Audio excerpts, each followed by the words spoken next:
कि ज़ैन अब्बास ने कोई ट्वीट की थी, सुनने में आ रहा है कि जी ये जो ट्वीट्स जो उसने किए हैं, इंडिया मजहब के खिलाफ बात की, फलाना किया, ये किया, जो उस टाइम ये गवर्नमेंट क्या इंडिया की सो रही थी? उस टाइम जो वकील साहब इंडिया के वो क्या सो रहे थे?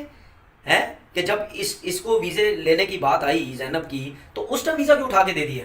ये आईसीसी को मैं कहता हूँ ना, एक स्लैप है उनके चेहरे पे कि आपके प्रेजेंटर को भी हम भेज देंगे यहाँ से। 9 साल पहले वो ट्वीट की बात लेके, और उन्होंने जो वहाँ पर हिंदू दोहराया, उन्होंने ज़ैन अब्बास की जो क्रिकेट एबिलिटी है, जो स्पीकिंग है, जो फेसबुक है, वो जो वो काम करे, 9 साल पहले वो जो ट्वीट किया था उसका उन्होंने मुद्दा उठाया। रमीज राजा को भी और वकार यूनिस को भी अगर थोड़ी एहतजाज है, अगर थोड़ी अपनी कौम की उन्हें इज्जत का सवाल है, तो वो वापस आ जाए। कंट्री के अगेंस्ट बातें करके फिर उसी कंट्री में वर्ल्ड कप कवर करने जा रही हो दोगलापन करके, तो वो आप पे एक्शन तो ले सकते हैं ना।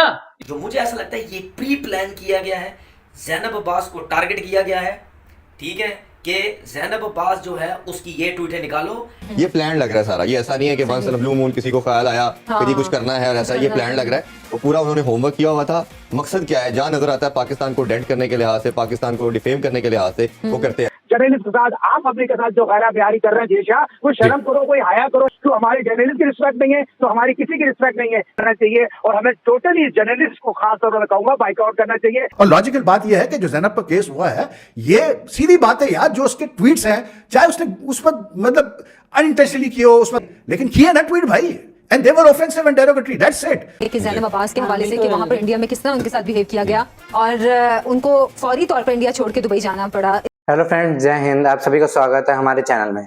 तो दोस्तों, आप सभी को जैसे पता ही है कि ज़ैनब अब्बास को जो निकाल के दुबई भेज दिया गया है, तो उसी पे तनवीर अहमद को भी मिर्ची लगना और वो लाइव टीवी पर फुट के रोके, उसने भी दिखा दिया है कि हमारी कितनी बड़ी गलतियां होती हैं। वो बोल रहा है कि वो अगर पहले का मामला था तो अभी क्यों सजा दे रहे हैं। अरे बेवकूफ इंसान, पहले की बात हो या अभी की बात हो, कर्म करोगे तो कांड मिलेगा ही मिलेगा, कुछ भी हो उसमें। तो इसलिए दोस्तों, इंडिया की बात है और हमारे भगवान पे या हमारे क्रिकेट के भगवान पे बोलेंगे तो हम लोग तो सजा देंगे और प्लस जूते मार के भी भगाएंगे उन लोग को। तब तक देखते हैं इस पे पाकिस्तान मीडिया का क्या रिएक्शन है, और मैं आपको मिलता हूँ वीडियो के एंड में। उनको धमकियां दी गई इंडिया में, उनके ऊपर एफआईआर काटने की कोशिश की गई, उनको ये बोला गया कि मुल्क छोड़ के भाग जाएं, आपको मार देंगे, ये करेंगे, वो करेंगे। उसको वीज़ा मिला होगा ना, या वैसे मुंह उठा के चला जाता है। मेरा सबसे पहले सवाल ये है, मतलब आप ये देखो, अभी तक लोग इस चीज़ को समझ नहीं आए।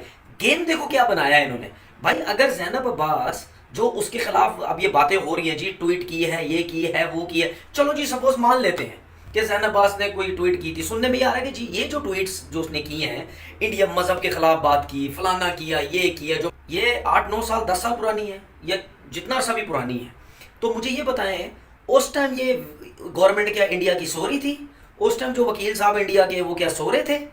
हैं कि जब इसको वीज़े लेने की बात आई ज़ैनब की, तो उस टाइम वीज़ा क्यों उठा के दे दिया?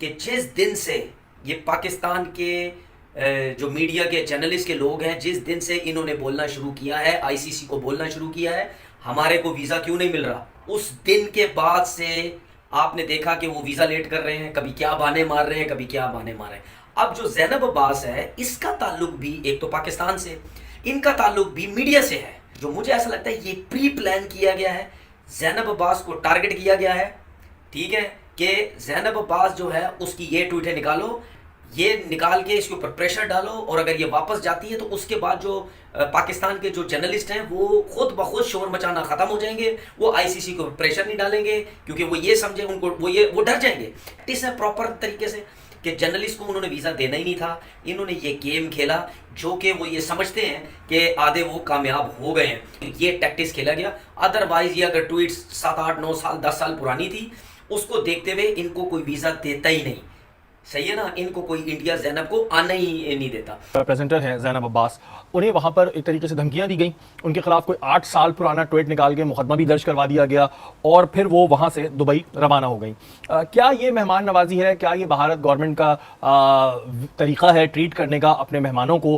कि जो प्रेजेंटर आएंगे वो आईसीसी की ऑफिशियल प्रेजेंटर है, उन्हें वहाँ पे धमकियाँ दी गई और उन्हें जो है इतना मजबूर किया गया कि वो आईसीसी का वर्ल्ड कप छोड़ के, इतना बड़ा इवेंट छोड़ के दुबई चली गई। और अगर ज़ैनब अब्बास को 8 साल पुरानी ट्वीट के ऊपर वापस भेजा जाता है, तो ये shut up call international cricket council को दी गई है बीसीसीआई की जानिब से।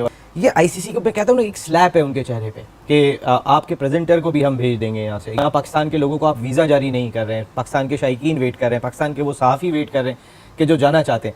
आप समझ में नहीं आ रहा, वो भेज रहे हैं इस वक्त ज़ैनब अब्बास को, आईसीसी की प्रेजेंटर को, तो इस वक्त वो पीसीबी की कैसे सुनेंगे? ज़ैनब अब्बास को वापस भेजा जा रहा है, तो फिर हमारे जितने भी कमेंटेटर्स गए हुए हैं कि वहाँ चाहे रमीज़ राजा साहब हो या जो भी हमारे कमेंटेटर्स वहाँ पर मौजूद हैं, वकार यूनुस भी हैं। हाँ, वकार यूनुस, ये एक इंसल्ट की गई है। इंसल्ट के साथ आईसीसी मुझे लग रहा है कि वो इंडियन क्रिकेट बोर्ड के हाथों ना ऐसी हुई है जैसे खिलौना। कठपुतलियां, कि जैसे वो कहेंगे नहीं यहाँ होगा।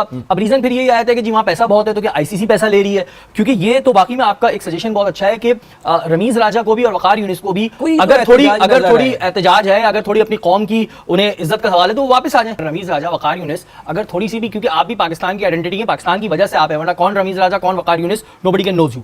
तो अगर आपके अंदर थोड़ी सी इस मामले में कुछ गट्स हैं, मैं अल्फाज यूज नहीं करना चाह रहा, कुछ गट्स हैं, तो आपको एहतजाजन वहां से छोड़ के आ जाना चाहिए। ये आपकी पैसा साथी जिंदगी है। में पैसा जिंदगी में बहुत करा आपकी लेंगे। साथी है ज़ैनब, ये वही हर बात वक्त हो गई आपके कि साथ होती है। आपके अपने साथियों को उठा के जो है वो फेंका जा रहा है। आप देखिए ज़ैनब अब्बास के हवाले से कि वहाँ पर इंडिया में किस तरह उनके साथ बिहेव किया गया और उनको फौरी तौर पर इंडिया छोड़ के दुबई जाना पड़ा। इस आईसीसी इंडिया पे इस हवाले से कोई अपना असर और रसूख रखता है? क्योंकि हमने तो आईसीसी में ज्यादा इंडिया का ही असर रसूख देखा है कि वो इस पे कोई स्टेप ले सकें। जो ट्वीट्स थी ये 8-9 साल पुरानी थी और मेरा ख्याल है तब ज़ैनब का करियर का स्टार्ट भी नहीं होगा शायद। ठीक है, एक तो तब थी। दूसरी चीज ये कि आपने देखा कि उन्होंने अभी 5 तारीख को एक ट्वीट किया भारत पहुंच के, उन्होंने कहा कि दोनों के कल्चर सेम है, सब कुछ सेम है और बड़ी अच्छी हॉस्पिटैलिटी मिली है, तो आपने उसको भी वैल्यू नहीं किया। दूसरा, वनीद जंदाल हैं, ये लॉयर सुप्रीम कोर्ट के इंडिया के, और ये पहले भी इनके अगर मैंने हिस्ट्री देखी है तो बड़े कंट्रोवर्शियल किस्म के हैं। ये प्लान लग रहा है सारा, ये ऐसा नहीं है कि once in a blue moon किसी को ख्याल आया कि जी कुछ करना है और ऐसा, ये प्लान लग रहा है। वो पूरा उन्होंने होमवर्क किया हुआ था। मकसद क्या है, जहां नजर आता है पाकिस्तान को डेंट करने के लिहाज से, पाकिस्तान को डिफेम करने के लिहाज से वो करते हैं। अगर आपको लगता था कि ये आपके लिए ये ठीक नहीं है, तो आप इसकी जो भी